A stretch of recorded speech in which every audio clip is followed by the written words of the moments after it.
الطبقات الفقيرة والطبقات التي تحتاج إلى تأمين اجتماعي وتكافل من جميع المجتمع. التعليم سوف يحظى بالاهتمام الرئيسي، لأن عماد هذا المجتمع هو التعليم بكافة جوانبه وبكافة أركانه.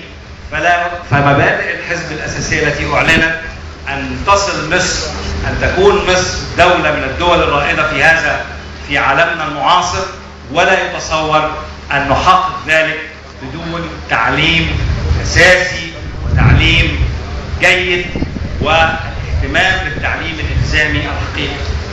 التكافل الاجتماعي أيضا من المبادئ الأساسية التي يقوم عليها البرنامج الانتخابي لهذا الحزب.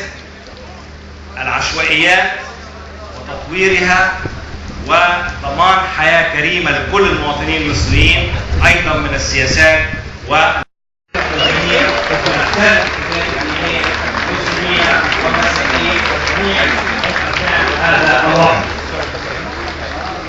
أيضا لن نغفل في برنامجنا جوانب متعلقة بالسياسة الخارجية، العلاقات العربية، العلاقات الأفريقية، وهي تمثل محور رئيسي من محاور برنامجنا الانتخابي، أنه بعد أمن وأيضا قضية